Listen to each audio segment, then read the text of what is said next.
Rebels సమస్య ఆ పార్టీకి సవాల్గా మారింది. చాలా ప్రాంతాల్లో అభ్యర్థిగా అవకాశం రాని ఆశావాహులు స్వతంత్ర ఎన్నికల బరిలోకి దిగుతున్నారు.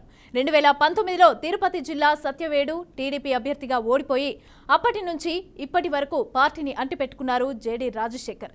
కానీ ఆయన్ను అధిష్టానం పక్కన పెట్టింది. వైసీపీ నుంచి వచ్చిన ఆదిమూలంకు టికెట్ ఇచ్చింది. దీంతో తీవ్ర ఆవేదనకు గురై కన్నీళ్లు పెట్టుకున్నారు. ఇక వైసీపీ ఎన్నో ప్రలోభాలకు గురి చేసినా తాను ఎన్నడూ లొంగలేదని గుర్తు చేస్తున్నారు. ఇక స్వతంత్ర అభ్యర్థిగా విజయం సాధిస్తానని అంటున్న టీడీపీ రెబల్ అభ్యర్థి జేడీ రాజశేఖర్తో మా regional coordinator Gopinath face to face. ఎన్నికలు దగ్గర పడుతున్నాయి. ఇప్పటికే కూడా నోటిఫికేషన్ వచ్చేసిన నేపథ్యంలో ఇప్పటికే అభ్యర్థులు అంటే ప్రధాన పార్టీలన్నీ కూడా అభ్యర్థుల్ని ప్రకటించేశాయి. అయితే అధికార పార్టీలో ఇప్పటికే కూడా అన్ని ప్రాంతాల్లో కూడా పెద్ద ఎత్తున ప్రచారాలు చేసుకుంటున్నారు. అభ్యర్థులు చాలా దూకుడుగా వెళ్తున్నారు. అయితే ప్రధాన ప్రతిపక్షం అదే కాకుండా కూటమిగా అనుకున్నటువంటి తెలుగుదేశం కావచ్చు, జనసేనలో కావచ్చు, ఇలాంటి బీజేపీలు ఇంకా కూడా ఒక తెలియనటువంటి అనిశ్చితి కొనసాగుతుంది. ఇందుకు ప్రధాన కారణం అధినేతలే అనేటటువంటి అపవాదు కూడా ప్రజల్లోనూ ఉంది, అదేవిధంగా నాయకుల్లోనూ ఉంది. ఇందులో ప్రధానంగా ఎక్కువగా తెలుగుదేశం పార్టీలో కనపడుస్తుంది.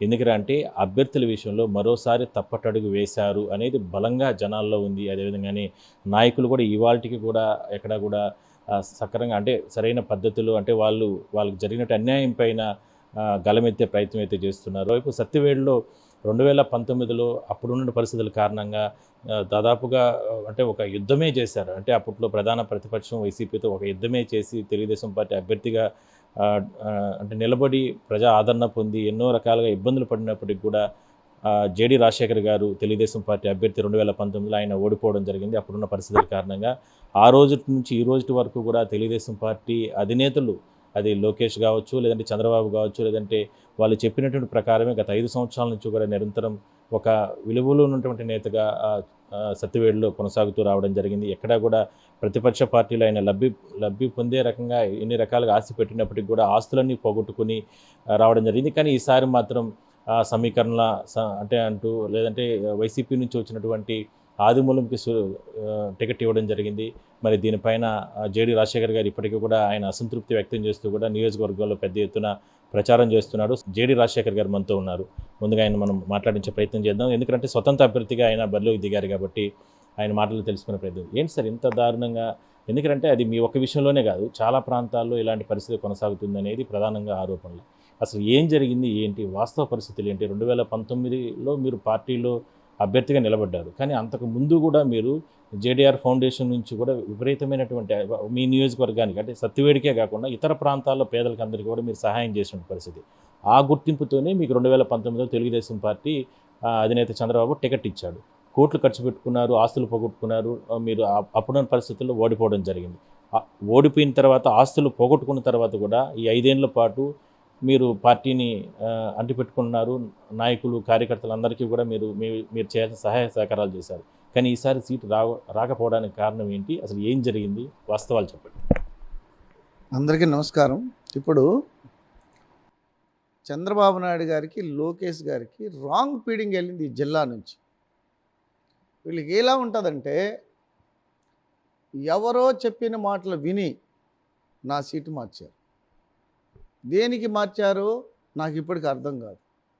నేను గట్టి లీడర్, 24 గంటలు ప్రజల్లోనే ఉంటాను. పార్టీలకు అతీతంగా ఈరోజు నన్ను ఇంతమంది ఆదరిస్తున్నారంటే కారణం ఏంటి? నేను మంచివాడిని కాబట్టేగా. ఈరోజు చంద్రబాబు నాయుడు గారు ఎవరి మాటలో విని ఈరోజు లోకేష్ గారు విని నన్ను మార్చి ఆదిమూలం గారికి ఇచ్చారు. అవతల పార్టీలో పనికిరాదనుకున్నాక ఈ పార్టీలోకి వచ్చిన తర్వాత ఆయన ఎట్ట వజ్రం అయిపోతాడా లేదా బంగారం అయిపోతాడా? అవతల పార్టీ వద్దనుకునిందిగా, అతను గెలవడనేగా. మరి మన పార్టీలో ఎట్లా? ఆయన మా కార్యకర్తల్ని అనేక మంది మీద కేసులు పెట్టించాడు. అదే మాదిరిగా లోకల్ బాడీ ఎలక్షన్ చేశాం, జిల్లాలో టాప్ పొజిషన్లో నిలబడ్డాం, 63 సర్పంచ్లు గెలిపించాం, నేను ఇన్ఛార్జి. మరే ఈ సోగ్గాళ్ళు నా మీద చెప్పిన సోగ్గాళ్ళు పోయి ఆ రోజు ఊరు లేరే, బూతుల కాడి ఊరు నిలబడలేదే, భయపడి కాన్ఫరెన్స్ వదిలి పారిపోయారుగా. వాళ్ళ మాటలు నమ్మి ఈరోజు మీరు నన్ను మార్చారు. జిల్లాలో ఎన్ని కాన్స్టిట్యున్సీలో నా ఎఫెక్ట్ ఉందో ఆఫ్టర్ ఎలక్షన్ తర్వాత మీరే చూస్తారుగా. ఇదేం అబద్ధం కాదు. మనం ఏంటంటే మానవత్వంతో ఆలోచన చేయాలిగా. నా ఫ్యామిలీ ఈరోజు నా కూతురు అధికార ప్రతినిధి ఎందుకు పనిచేస్తుంది? 5 సంవత్సరాలుగా పార్టీకి సేవ చేస్తున్నాం. ఆమె ఆఫీస్ కూడా మూసేసింది. ఈరోజు మా మైన్స్ 1000 ఎకరాల మైన్స్ మొత్తం క్యాన్సిల్ చేశారు. వచ్చి నాకు ఎన్నో లక్షలు వచ్చి ఆదాయం పోయింది. ఇక్కడ తిరుపతిలో ఒక ప్రాజెక్టు దాన్ని తీసేసుకున్నారు వైసీపీ వాళ్ళు. ఇంత చేశారు. అయినా నేను ఏ రోజు కూడా పార్టీని పొల్లెత్తి మాట లేదు. ఈ రోజు కూడా చంద్రబాబు నాయుడు గారి మీద, లోకేష్ గారి మీద విశ్వాసంతోనే ఉన్నా. ఎందుకంటే మీరు పునరాలోచన చేసుకోండి. మీరు ఇచ్చిన వ్యక్తి కరెక్ట్ కాదు. నాకేం పర్సనల్గా ఆదిమూలం గారి మీద నాకేమి శత్రువు కాదు. ఆయన ఆపోజిట్లో ఉన్నారు, నేను ఆపోజిట్లో, అంతే. మా ఇద్దరికి ఏ రోజు కూడా పర్సనల్ గెడ్జ్ ఏం లేదు. కానీ కింద గ్రౌండ్ మీరు అనుకున్నట్టు లేదు. మీరు కొత్త కొత్త ప్రయోగాలు చేసినా ఇంకా కుదరదు. మచ్చలేని వ్యక్తి నేను. నీతి నిజాయితీకి ఆత్మగౌరవం ఉండే లీడర్ని. నాకు ఎస్సీ కమ్యూనిటీలో కానీ, బీసీ కమ్యూనిటీలో కానీ, ఎస్టీ కమ్యూనిటీలో కానీ, మైనార్టీలో కానీ, క్రిస్టియన్స్ కమ్యూనిటీలో కానీ ఈ జిల్లాలో ఎంత పేరుంది, స్టేట్లో ఎంత పేరుంది? ఒక్కసారి నా మీద ఒక సర్వే చేయించండి సార్ చంద్రబాబు నాయుడు గారు. మీరు లోకేష్ గారు మీరు ఎవరో చెప్పింది వినబాకండి సార్. నిజంగా నా ఎఫెక్ట్ 10-15 కాన్సెన్స్లు ఉంటుంది ఈ స్టేట్లో. మీరు అనుకున్నంత పరిస్థితి కాదు. చాలామంది ఫోన్లు చేసి ఏడుస్తున్నారయ్యా. ఈరోజు నా దగ్గర డబ్బు లేదు, ఎవరో చెప్పారు, లేదు. మీరు ఇవ్వండి, ఇచ్చి గెలిపించండి. నా దగ్గర డబ్బు లేకపోతే ఏమి? మీరున్నారుగా, తండ్రి అయినా తల్లి అయినా మీరే కదా చంద్రబాబు నాయుడు గారు. మాకు మిమ్మల్ని అమ్మే కదా పనిచేశాను. ఈరోజు మీరున్నారనే ధైర్యంతోనే మేము ఉన్నాము. ఈరోజు మీరు ఏం చేశారు? ఆదిమూలానికి ఇస్తారా?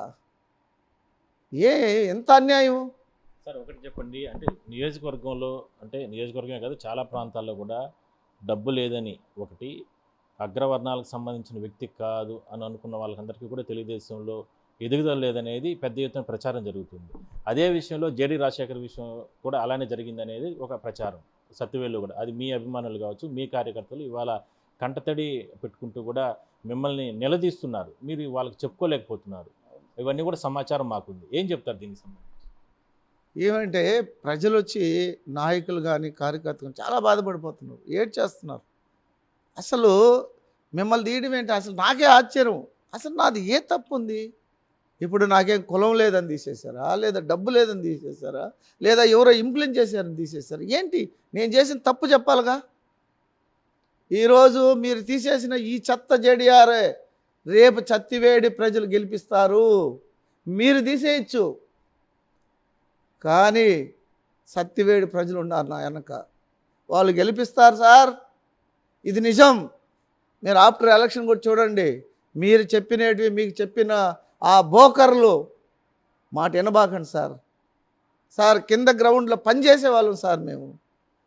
ఈరోజు మీకు చెప్పిన వాళ్ళు ఎవరు, వాళ్ళ పరిస్థితి ఎలా ఉందో తెలుసా సార్? గ్రౌండ్లో తిడుతున్నారు సార్ ప్రజలు. ఒకటి చెప్పండి, అంటే ఇవాళ, అంటే గతంలో యువగలం వచ్చిన సమయంలో లోకేష్ గారు కూడా పాదయాత్ర అప్పుడు రెడ్ బుక్లో కొంతమంది అధికారుల పేర్లు, అంటే 5 ఐఏఎస్ కావచ్చు, ఐపీఎస్ కావచ్చు, ఇట్లా వాళ్ళ పేర్లు కూడా రాసుకోవడం జరిగింది. అదే స్థాయిలోనే కొంతమంది వైసీపీ నేతలు, ఏదైతే ఎమ్మెల్యేలు, మంత్రులుగా ఉన్న వాళ్ళ పేర్లు కూడా రాసుకోవడం జరిగింది.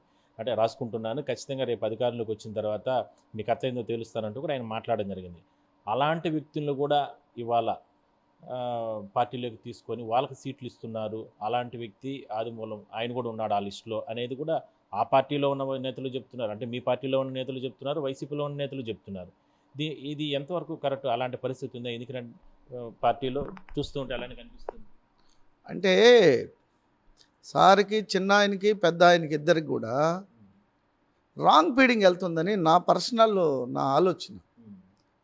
ఎందుకంటే మాలాంటి వాళ్ళు అంత డబ్బుతోనో లేదో ఇంకోటితో ఎవడు కొనలేడు. ఇప్పుడు మాలాంటి వాళ్ళనే ఈ గతి అయిపోతే ఇది ఏ విధంగా మాకు కూడా ఆలోచన వస్తుందిగా, ప్రజలతో పాటు నాకు కూడా ఆలోచన వస్తుందిగా. కాబట్టి ఇప్పటికి కూడా టైం ఉంది, ఇంకా 20 రోజులు టైం ఉంది, బీఫామ్ ఇచ్చేదానికి టైం ఉంది. సార్ ఇప్పుడైనా ఆలోచించేసి అందరికి కూడా మొత్తం కూడా స్టేట్, నేను చెప్పేది స్టేట్లో ఎవరెవరు గెలవగలరో మీరు చూడండి సార్. మీ సర్వేలన్నీ మీకు చేసే సర్వేలన్నీ కూడా మార్చేస్తున్నారు సార్, మోసం చేస్తున్నారు. ఆలోచన చేయండి, కరెక్ట్ సర్వే చేయించుకోండి. జగన్మోహన్ రెడ్డి యొక్క ఉచ్చులో మీరు పడిపోబాకండి.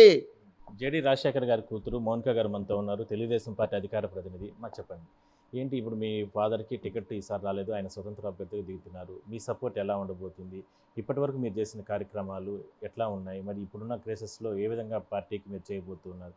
ఎందుకంటే మీ తండ్రి గారు స్వతంత్ర అభ్యర్థిగా నేను గెలిచిన తర్వాత కూడా తెలుగుదేశం పార్టీతోనే ఉంటాను, చంద్రబాబు గారితోనే ఉంటాను అంటున్నాడు. ఎక్కడ కూడా డీవియేషన్ అంటే అవ్వట్లేదు. ఏం చేయబోతున్నారు? అందరికీ నమస్కారం. ఇప్పుడు లాస్ట్ 5 ఇయర్స్గా మా ఫాదర్ పార్టీ కోసం చాలా కష్టపడ్డారు. కష్టపడ్డం అంటే పార్టీ అంటేనే ఇంకా తెలుగుదేశం అంటే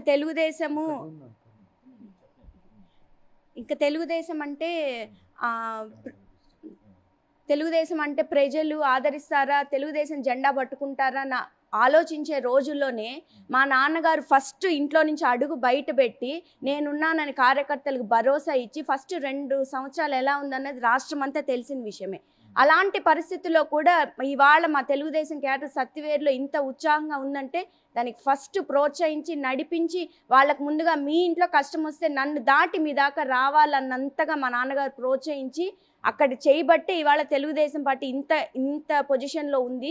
గెలిచేదానికి సంసిద్ధంగా మా నాన్నగారు రెడీ చేసి పెట్టిన వారిని ఇప్పుడు ఎవరో కొత్తగా వచ్చిన వాళ్ళు, అది వైసీపీ నుంచి వచ్చిన వాళ్ళకి టికెట్లు ఇస్తే ఆయన కనీసం పార్టీలో చేరిన దాఖలాలు కూడా కనిపించడం లేదు.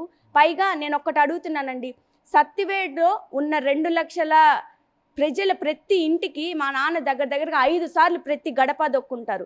ఈయన ఎమ్మెల్యేగా గెలిచి ఒక్కసారైనా మొత్తం ఆయన కాన్స్టిట్యుయెన్సీ ఒక ఇంటికన్నా వెళ్ళి ఆ సమస్యలన్నిటిని కూడా ఆయన ఏమన్నా తెలుసుకున్నారా? ఉన్న సమస్యలన్నీ నేను చేస్తానని హామీ ఇచ్చి ఆ రోజు ఎమ్మెల్యేగా గెలిచారు కదా, ఇప్పుడు మీరు ఆ సమస్యలు ఎన్ని తీర్చారు? మీరు ఎంతమందికి వాళ్ళకి భరోసా ఇచ్చిన వాళ్ళకి మీరు నెరవేర్చారు? ప్రతి ఒక్కళ్ళు అడుగుతున్నారు, మీలాంటి మీ నాన్నగారికి మేము పోయినసారి గెలిపించి ఉండాల్సిందమ్మా, మేము అనవసరంగా వాళ్ళకు ఒక్క ఛాన్స్ అని భ్రమలో మేము ఓట్లేసాము, కానీ ఇవాళ మాకు పార్టీలతో మాకు అవసరం లేదమ్మా, మీకు అన్యాయం జరిగింది, మేము ఖచ్చితంగా ప్రతి ఒక్కరండి, ఆడవాళ్ళ దగ్గర నుంచి ముసలి వాళ్ళ దగ్గర నుంచి యూత్ దగ్గర నుంచి ప్రతి జెండర్ వేరియేషన్ లేకుండా ఇంకా అండి చిన్న పిల్లలు అక్క మా ఓటు ఉంటే మీకే వేస్తాను, ఇంకా ఓటు హక్కు రాని వాళ్ళు కూడా అంతగా మా మీద మాకు ఓటు వేయాలని ఆశతో ఉన్నారండి. పరిస్థితి ఏంటి చాలా మీరు అంటే ఇప్పుడు ఈ ఎలక్షన్స్ సంబంధించి స్వతంత్ర అభ్యర్థిగా ప్రచారానికి కూడా వెళ్తున్నారా? మరి ఏం చేయబోతున్నారు నెక్స్ట్ ఫర్దర్ ఈ 40 రోజులు? మేము ఫస్ట్ ఇప్పుడు ఈరోజు 13th డే అండి, 13వ రోజు మేము ప్రచారం స్టార్ట్ చేసినప్పుడు కూడా మాకు చెప్పింది ఏంటంటే ప్రజలు, మీకు మేమున్నాం, మా భుజం తట్టింది వాళ్ళే, మీరు ఇండిపెండెంట్గా చేసిన మీ వెనక నడుస్తామని చెప్పింది కూడా వాళ్ళే. మేము ఇవాళ ప్రచారంకి వెళ్ళినప్పుడు కూడా అడిగేది కూడా ఒక్కటే, అమ్మా మీ మద్దతు ఉంటేనే మేము పోటీ చేస్తాము, మీ సహాయ సహకారాలు మాకు కావాలని అడుగుతున్నాం మేము. అదే రీతిగా వాళ్ళందరండి ఇప్పుడు నేను దాదాపుగా 13 రోజుల్లో దగ్గరగా మేము 1000 ఇళ్ళు పైన తిరుగుంటామండి. ఆల్మోస్ట్ 90% మీరు ఇండిపెండెంట్గా నిలబడని మేము సపోర్ట్ చేస్తాం. ఒక్క వ్యక్తి కూడా కనీసం మీరు నిలబడద్దని కానీ లేదంటే వద్దని కానీ ఏ విషయం కాదని మేమే ఆశ్చర్యపోతున్నాం గ్రౌండ్లో చూస్తుంటే. నాన్న అసలు నిజంగా మనం ఇంత ఆదరణ ఉందా ప్రజల్లో, మనం గెలుస్తామని ఉంది, కానీ అదే మాకు టికెట్ ఇప్పుడు చంద్రబాబు గారు డెసిషన్ మార్చుకొని ఇస్తేనండి 50,000 నుంచి 60,000 మెజార్టీతో సత్తివేడి ఈ జిల్లాలోనే ఫస్ట్ నిలబడతామండి కుప్పం తర్వాత. ఒక్క అవకాశం మాకు కూడా ఇస్తారని మేము నమ్ముతున్నాము. దయచేసి ఈ ఎలక్షన్లో సీట్ వచ్చినా రాకపోయినా ఇండిపెండెంట్గానే మమ్మల్ని గెలిపించమని మా సత్తివేడు ప్రజలందరికీ పాదాభివందనం చేసి అడుగుతున్నాను. మీద అంటే నియోజకవర్గానికి సంబంధించి సత్తివేడులో ఇప్పటికే కూడా ప్రచారాన్ని కూడా వీళ్ళు ప్రారంభించడం జరిగింది. జేడీ రాజశేఖర్ గారు కావచ్చు, వాళ్ళ కూతురు మౌనిక గారు కూడా పెద్ద ఎత్తున ప్రచారం చేస్తున్న తరుణంలో ఇవాళ 13వ రోజు చేరుకోవడం జరిగింది. అయితే మరోసారి పునరాలోచన చేయాలి తెలుగుదేశం పార్టీ అధిష్టానం. ఎందుకంటే ఒక నీతి నిజాయితీగా ఉన్నటువంటి తనకి మరోసారి అవకాశం కల్పించి ఈసారి ఎన్నికల్లో కేవలం నా దగ్గర డబ్బు మాత్రమే లేదు, కానీ ప్రజా ఆదరణ ఉంది, మీరు ఎన్ని రకాల సర్వేలు తెప్పించుకున్నా, ఎందుకంటే మీకు కొంతమంది రాంగ్ ఫీడ్బ్యాక్ ఇచ్చిన కారణంగానే మీరు నన్ను పక్కన పెట్టినట్టు తెలుస్తుంది. అంతే తప్ప ఎక్కడ కూడా ప్రజా ఆదరణ ఉన్నటువంటి నేతగా తాను ఇప్పటికీ కూడా కొనసాగుతున్నాను. మీరు ఇంకా కూడా మరోసారి కూడా మీరు రీసర్వే చేసుకోవచ్చు, ఇంకా కూడా సమయం మించిపోలేదు, ఒకసారి అవకాశం కల్పించండి, మీకు అభిమానిగా ఆదర ఉన్న నేతగా నేను ఎప్పుడు కూడా మీతో పాటు కలిసి ఉంటానంటూ కూడా రాజశేఖర్ గారు చెప్తున్నారు. చూద్దాం మరి తెలుగుదేశం పార్టీ అధిష్టానం ఎటువంటి నిర్ణయం తీసుకుంటుందో. స్వతంత్ర అభ్యర్థిగా బరిలో దిగినటువంటి జేడి రాజశేఖర్ గారికి మనం బీఆర్కే న్యూస్ తరఫున మనం కూడా విశిష్టిస్తాం. వీడియో జర్నలిస్ట్ కూడా కలిసి గోపినాథ్, బీఆర్కే న్యూస్, సత్యవేడు నుంచి.